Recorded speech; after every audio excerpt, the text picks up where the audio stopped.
Hi, my name is Harry Elkington. I'm the head of people here at Hayes & Partners.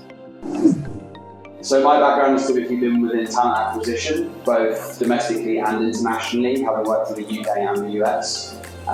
That's been at both experience level and graduate level. I think the hiring plan here for us is always going to be organic growth. As culturally, I think that's best for a business. But I think with strategic acquisitions helping us grow in breadth of sector and sub-sector specificity as well.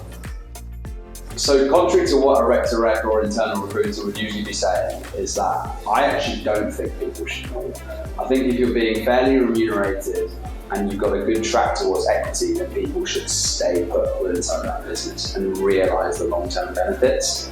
But if either of those things aren't in place from a remuneration perspective or a shares perspective, that's when people should be looking outside. So what does fair remuneration actually look like? I think it's comprised of three things: base salary, commission, and P&L or management override. I think typically base salary is negotiable dependent on level and dependent on revenue generation. You can't bill 300 grand a year and expect a 150k base salary. But in the same breath, if you've got a team which is billing 3 million, there's going to be a little bit of sway on what you can ask for at the base salary level, which would usually coincide with a threshold on commission. I think at the senior level, people should be expecting around 30%, give or take.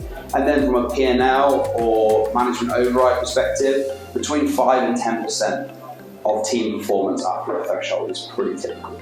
If you're not seeing any of those things, then I would say that maybe you're not being remunerated in the most fair way.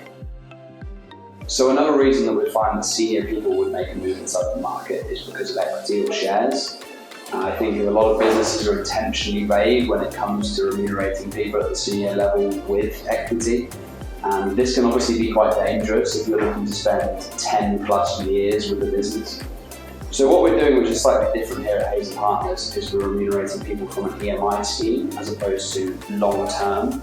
So you will get paid out for every single year that you're part of the lockstep internally, as opposed to just receiving a payout in maybe 10 or 15 years. So there's much less risk associated with being an equity partner here at Hayes & Partners. So if you'd like to understand more about the market, just from a remuneration perspective, or how equity works in more detail, or what the EMI scheme looks like here at Hayes & Partners, then please just reach out.